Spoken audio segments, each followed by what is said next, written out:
and welcome to the socials of 94.3 Radio 1. Today, it's a very special day for us. We have a really interesting guest in our midst. He's already making waves in the music industry with his recent single, which is Universal Laws, and it's none other than Ayaan Agnihotri, which is Agni. Welcome to our studios. Hello, hi, thank you so much for having me. It's an honor to be here and hopefully making waves, I'd say is more accurate. First of all, I want to say I love this song. I love the music video. It was like I was tripping on it for a very long time. Okay, so I want to first understand, how did this song come to you? What was the concept? How did it come to you? And what made you release it? So the song, it came kind of impromptu. Actually, it wasn't planned at all. It wasn't planned as my first release. It wasn't like, when I went to meet the producer, it wasn't planned as part of the agenda as well. So I was actually in the process of putting together my first EP, which is the 6 songs that like I want to be releasing soon. Okay. And I had gone looking for like a producer who would help me put it together. So it was not just about recording the song, but it was also very important, like about finding my sound. And I wanted, the EP is called Stories About a Storyteller. Okay. And each song, like all six of them are different songs. They're not the same in the genre or like the kind of music that it is. They're quite different. And that's when I had bumped, like I went to Aditya Dev, basically. Yes. Didn't even have roughs of the songs at the time. I don't like recording much without like someone in the room. So I just performed all 6 of them for him. And I said, you see what you like, what you don't like, and we'll just work on select songs. Right now, I'm just trying to put the EP together. So I didn't know where his interest would lie, what genre, like in the more romantic songs or in the more club songs. So he kind of just said, no, we'll do all 6 of them. Okay. So my dad and I had gone together and we were sitting in the studio and he basically just, after he said, okay, we'll do all 6, he turned it on and he started producing something on his computer. Okay. He was just making, and he made like a loop, and I started, it was really nice. So I started writing to it like little bits and pieces, like just like freestyling some words and stuff. And like I just came up with that, yeah, I'm Superman with that super flow. I busted out, and then he just like, acha, acha, theek hai, and he's called it Superman at the time, and he sent me the song. So it just came out of nowhere, really. And then on the way back, I finished the song in the car. Like my dad had to listen to that beat for the entire drive back from Andheri till like Bandra, because I just kept playing it on loop again, writing. And then by that, it became my obsession for the day. And the next day, I completed like a little bit of the delivery and the composition with the hook and everything. Right. And then it kind of got forgotten. Oh, like okay. it was just there, and like I had actually mentioned the EP in the lyrics. So it says stories about a storyteller throwing 6 songs, that's an over. So that's one of the lyrics in Universal Laws also. Yes. That's there, talking about the entire thing that was happening. So that's You've given a little of Easter eggs for the so that people. was the universal, like for me, how it kind of like I went to get one thing done, and then like from nowhere, like things started falling into place. Finally, when we were coming to like releasing the EP, we said that let's actually start putting singles out first. One, people didn't know I did music. Right. Second is like there was not like nothing that I've ever put out in the media before that, otherwise about myself, like in terms of like press and like never marketed anything. Yes. So I said that okay, let's put a couple singles, let's get people familiar with the fact that I do music and like get the word out there, and this came from that. So then suddenly I was like, you know what, this is the Universal Laws. Yeah. Like this song just happened as like a prelude to the EP, so like let's start with this. So, yeah. So you mentioned about trusting the process once. I said I've read about it somewhere. So did you trust the whole universe and the process while making this song? I think that's the whole structure behind it. Also, you mentioned you worked with Aditya Dev. Yeah. So how was the experience working with him, and what are like few things that you've learned from him in this process? So Adi in his studio, in his studio and in his house studio, and both his studio, they have these beautiful like Shiva idols. Okay. Okay, like of Shiva and stuff, and little temples like in the corner of like the studio, because to them it's like that's life, like is pretty much like in and out of the studio, right? Like he's doing maybe 300 songs a year, 250, 300 songs a year, just him, like for different films and like other stuff. So something about being there always felt right.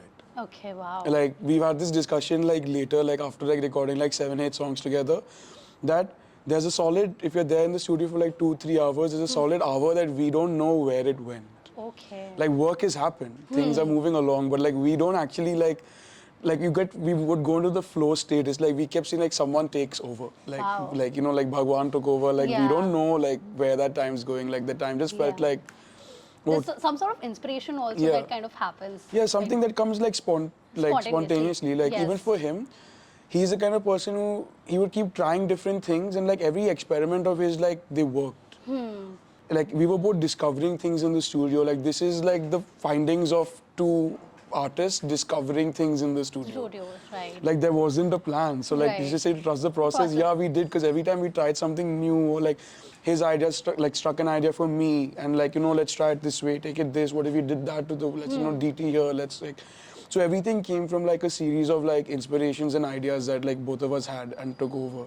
Right. And he's gifted, man. Like that guy, like there's talent and like hard work, and then there's like a certain gift that like I think sets certain like people apart. Right. And he's got like the trifecta, Okay. because he is extremely talented and he's extremely hardworking.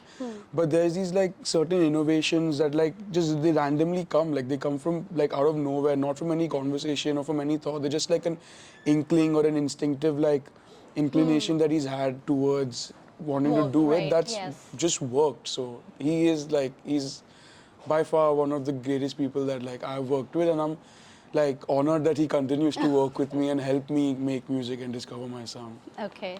So talking about the track itself, you know, it's blending rap, and I sort of heard the lyrics also, which are also hard hitting. So how did you find the balance between both, and do you have any inspiration, like, you know, any rapper or any hip hop artist that you follow and you inspire to do this track? So, like few internationally, Russ is the one who first inspired me like the most. This is back in 2015. Okay. So this is, I think, around the time he had released Pull the Trigger, and just the year before that he had released Goodbye. These two songs of his, and in that it was actually, I used to write already. I went from poetry to like writing verses. But after I heard that, then suddenly I went, okay, I don't want to just write raps. I want to compose songs. Because he has this beautiful like intro on like Pull the Trigger that's like builds up to the song, and then it like, you know, pull the trigger, no one's gonna do it for you, and then like Yeah. and then the trigger blows and then the song Starts, right. but it builds that first 30-40 seconds like of the song. It opens it and it sets you into a mind space, like a zone that allows you to accept what the artist is saying better. So that really inspired me to learn how to compose more than just what I was writing, like from a sound perspective, from like a delivery perspective. And then in terms of writing, for me it was like it was about my life. So like whatever angle of my life, like something I could like advocate and I could live by. Right. Like, or I would also promote. Like for me, a lot of like a thought, like I do think a lot about, okay, people are going to hear this music, right? And a lot of people who know me, who like lived with me, experienced like all these sides of me and stuff, then it should never feel inorganic to anybody who's known me or interacted with me. It should not just be me writing music, at least when it's for Agni. Like if I was writing or composing for a film or for somebody else, it's not my story. Right? But like as when an I'm artist, it's your writing for myself, it's my story. So if it doesn't have like backstory to it, right, then it feels empty.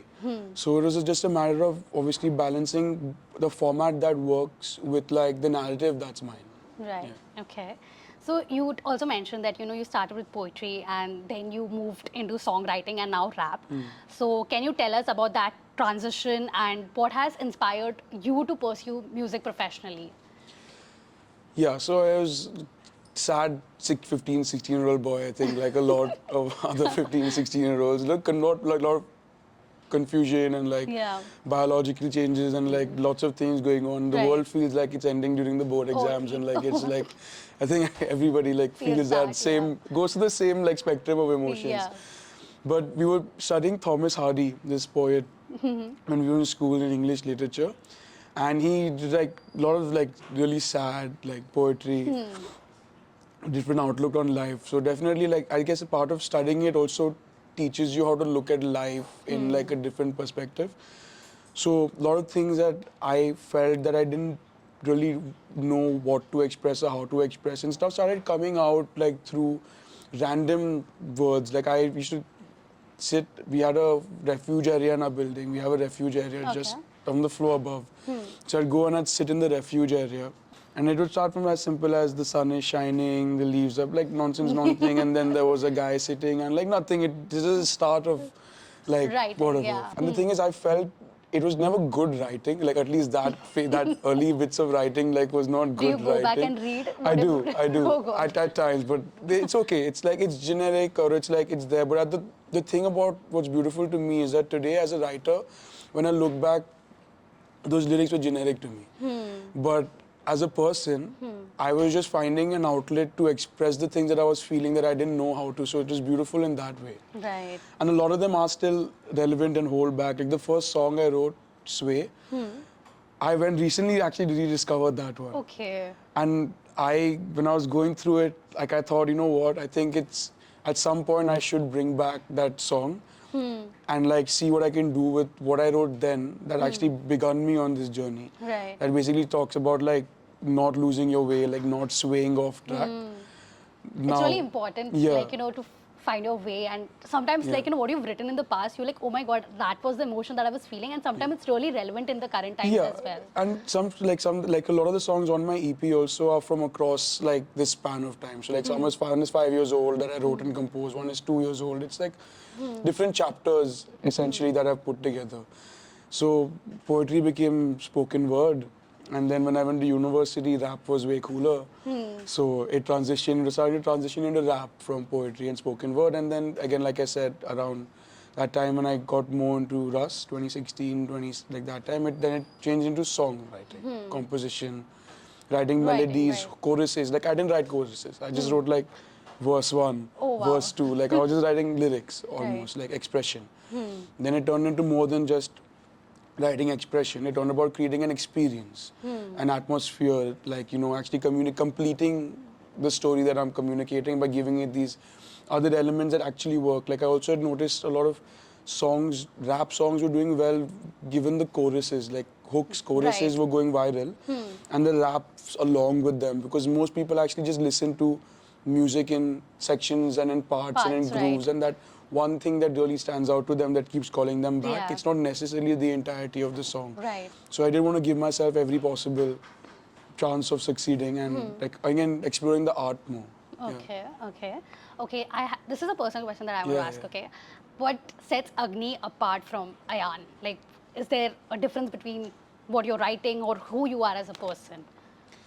Yeah, I guess the main difference would be Agni says outright more than what Ayan will say, but Agni gets a lot more time to put together what he is going to say. Okay. Like, I this is, get it. Yes, yeah. yes, So, yes. for example, like in this interview, you'd get like flares of Agni with a lot of Ayan because it is impromptu, right? But if you would get a lot more of like Agni's wit, humor, and like outlook on life, given like if we had time to formulate that and make it the most impactful that I could, or like curate it in that manner. So I Right. think that's the difference. Like it came from in this conversation, it would just feel like a monologue if you and I you didn't pick up on But- things that I said and like right. build up and like we move into, we never know what direction a conversation Fiction is heading is going to toward. go in, Yeah, right? yeah. But with music, I have like for 2.5 minutes or 3 minutes, I have if you're paying attention, I have your entire focus and I get to lead to you Yes.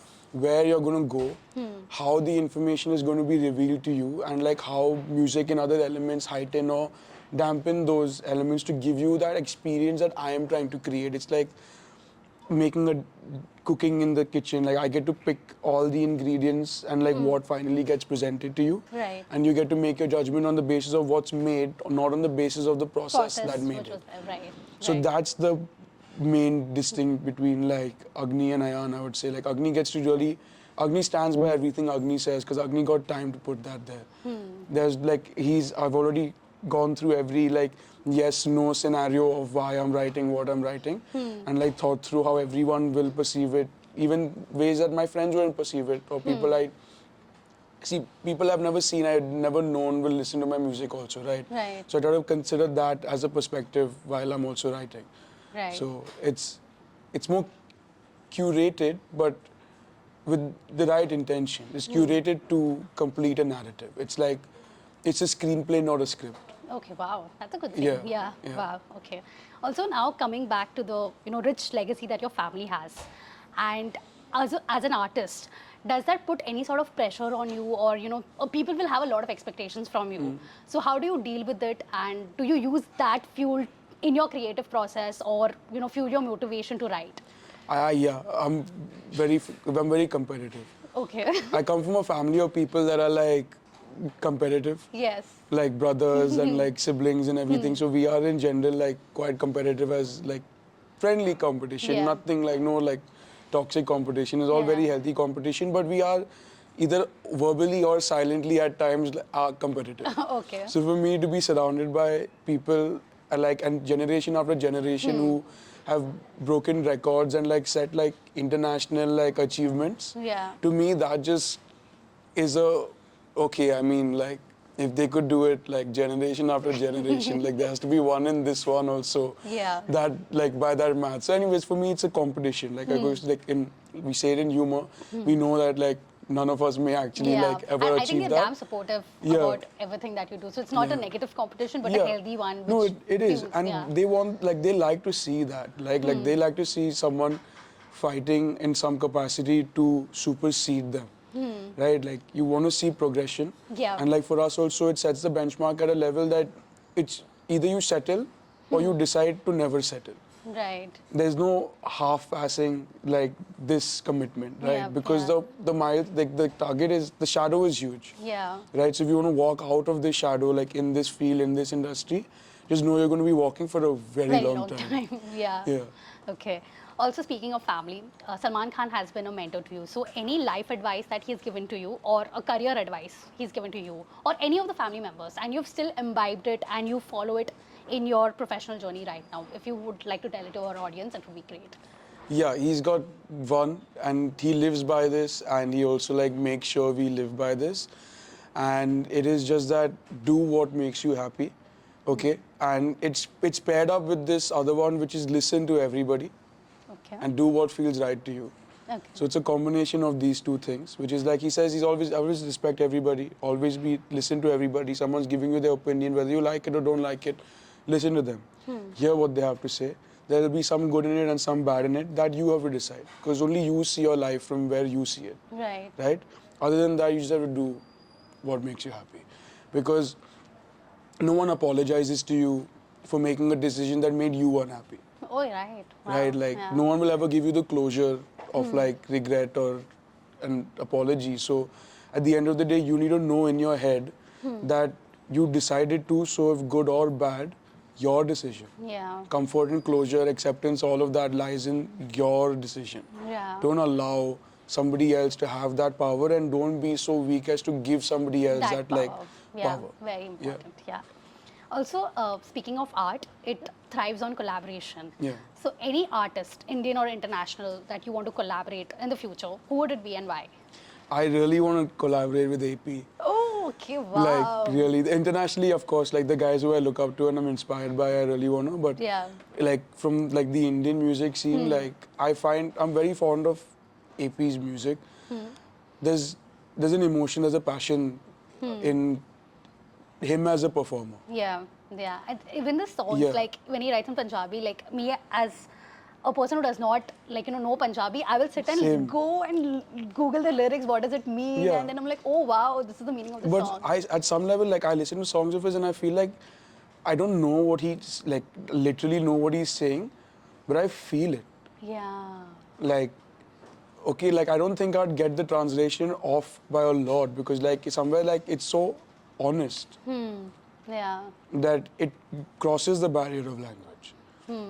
And that's the reason that like I'd love to, like even for like from his last album Brown Print is my favorite song. Oh wow. Okay. Like, and I feel like a lot of people would have underlooked like that song in general, like Losing Myself, and that other one also, Old Money, and like all these other ones are like the more popular ones, Yeah, right? And yeah, that yeah. get the attention, Yeah. Bora Bora and all Yes. of the, but like for me, like even now, like it's on my list, like Brown Print, the whole zone, the entire vibe of the song, Okay. like that to me is a representation of what that album was meant to be and create, right? And it does, like it really does, yeah. Any other song which is currently on loop on your playlist right now? On loop on my playlist, I'll tell you once. Wow. I really love getting Yeah. recommendations from people. No, so I have this playlist, okay? I call it, I'm very inconsistent about updating it, but I call it Weekly 5. So the 5 songs that I'm listening to like that week are the ones that like keep getting added up to that song. But yeah, so like one of them that I'm listening to, so Jack Harlow's earlier EP Okay. that came out with Way Out and Route 66 and stuff. So those have made it back onto my playlist. Okay. Corday's C. Carter has made it back onto my playlist. Okay. So a lot of like rediscoveries that I do like. So those are like currently on my playlist. I yeah. was just listening to Drake's new music. It was Yeah. Nokia. And Nokia, yeah. we recommended it on the show as well. So I was like, wow, like people are like, Yeah. the music industry is thriving right now, and I Yeah. really love listening to new music. So I was like, I need to know what's on your playlist. So I'll go and sneak and listen. Yeah, I'll show you after the interview so they can see. Okay. But yeah, no, Drake's genius. What he did with this album was smart. Marvelous, yeah. And Yeah. with the kind of dislike and hate he was getting, still thriving on it is Yeah, like means a lot. it opened up so much discovery for him. Yeah. Like even the people who were like at that point not wanting to discover his music because he incentivized marketing Right. and like independent marketing Yeah. like Yeah. to so many people. He actually increased the awareness and the acceptance for like the entire album in general, which is tough. Right. So you mentioned about working on the EP which is coming. So any release date that the audience must wait. Are you going to say it? Every time I've given the audience a release date, I've missed it. Oh, okay. So you're not going to tell it right now. Okay. And my last and final question. Yeah. So for any budding artist, do you have any message or any message for the listeners who have listened to your track, and how have you felt about the response on the track? Do you want to say it to them? Whether you liked it or didn't like it, thank you very much. And not all will be the same. So whether good or bad, there'll be a range of music. Take time before you judge me as an artist. I promise you the 6 songs on the EP are not the same, so the other 600 won't be either. Yeah. Yeah. Okay, thank you so much. Go Thank you. stream Universal Laws on all streaming platforms, and that is Agni for us. Thank you. Go stream. 94.3 Radio 1.